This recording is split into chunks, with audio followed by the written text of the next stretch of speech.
2024 at the Wild West Guns booth.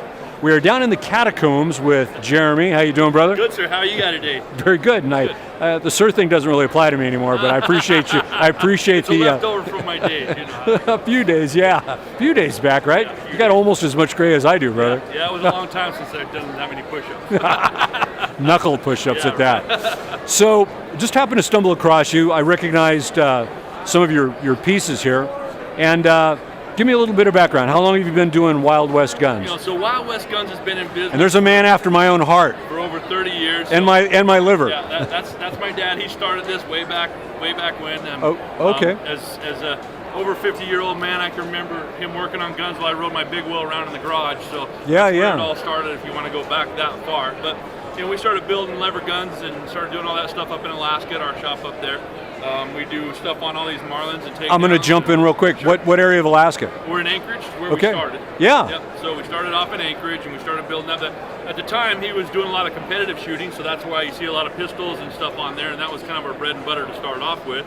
And then as we got a little older and got away from the competition world, we delved more into the hunting stuff, and then that, of course, played out and got us into this stuff, where he does a lot of piloting and guiding and stuff like that. Then that caused us to get into some more protection stuff for our clients.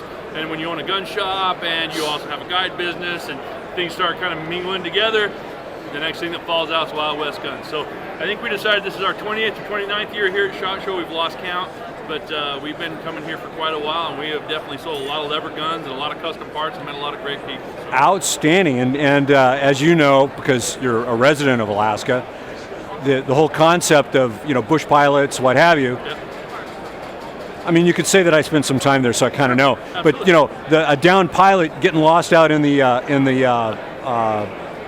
what do we call it? It's not the bush, not the outback. It's I forgot what we used to call it when I was a kid. Out in the boonies. Back, yeah. A downed pilot's death was considered natural causes at one point. Yeah. Oh yeah, he died of natural causes. Yeah. So yeah, and you don't go anywhere without an adequate firearm in Alaska. Well, so that's why you got to gear your firearm to the biggest predator out there. So you got to have some major stopping power. Now you can feed yourself and you can protect yourself if you have a good rifle. Right?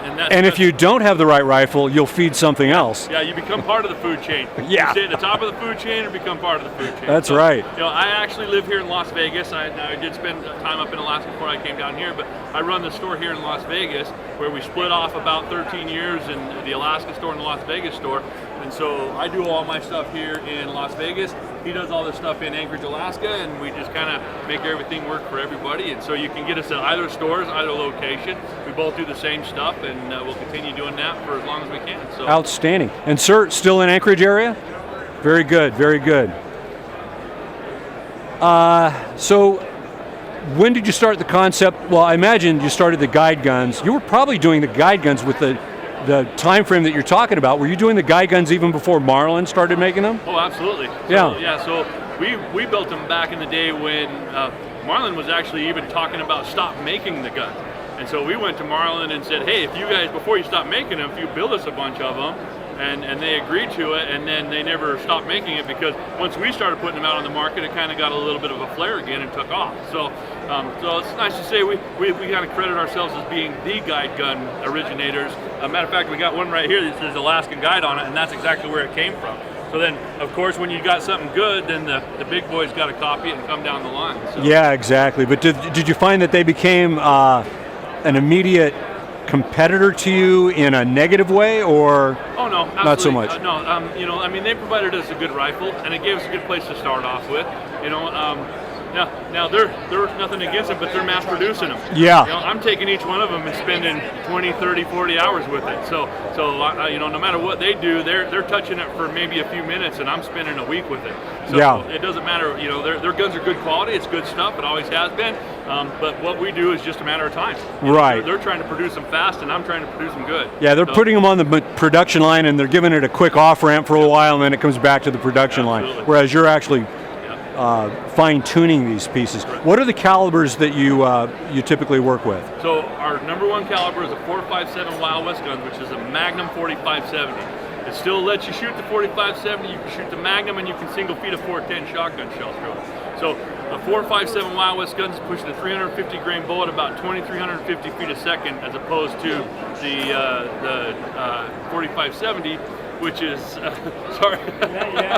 when all the locals start coming around, they know what's going on. So I need to talk to you before you leave. So, but you can cut away. And, no, okay. It's good. They're not going anywhere. Okay. I know where they live. You guys hang tight right there. You don't move. But anyway, so because I'm locked in, I can't move my head around. It's almost like I got a fractured neck. But, go ahead. Yeah, so the 457 is just pushing it. Again, we're talking about you want to be the top of the food chain or you want to be in the food chain. Exactly. So when you're in Alaska and the world depends on it, you need to be at the top of the food chain. So well, and that gives you some options with the projectile as well, with the cartridge itself.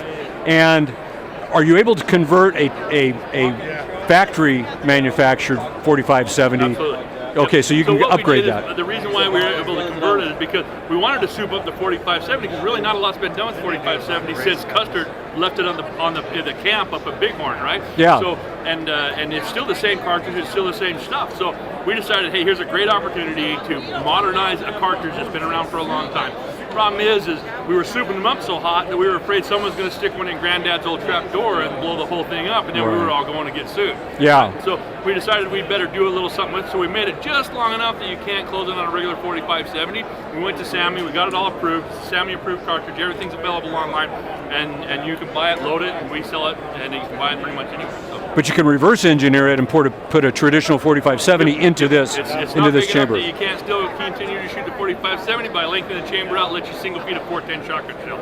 And I say single feed because the action won't let you cycle it because the shell's just too long. Yeah, so, yeah. But you can single feed it with no problem. Very good. So give me a general range of, because I'm sure each firearm, each piece is going to be a little different, but what's a range of your MSRP? Range anywhere from 2,500 all the way up to how big your credit card will handle. Yeah, if you want it made out of some component made out of gold or whatever. I've done $20,000-$30,000 guns built with all the gold you can stand and put on one. So very good, outstanding. Anything else you'd like to add? No, honestly, I mean, we've been doing them for a long time. We're still original custom gunsmiths. That's what we pride ourselves on. We're true to our sport and true to what we do, and we still believe that as much as I love social media, gun is not just a picture, it actually needs to shoot. Yeah. So we try to make sure that the shooting part is more important than the picture part. Kind of like a high-performance vehicle. Yeah, you know, you get these guys that buy a Lamborghini or something like that, and they drive it around Beverly Hills on the streets to impress people. Yeah. And after a while, they're taking it back to the shop like once a month, and they don't understand why. It's like, because you never put it through its paces. Never opened it up. Yeah, exactly. Yeah, but I look so good driving around in it. Okay, Jeremy, it was an absolute pleasure. Sir, thank you. Jim, absolute pleasure to meet you, sir.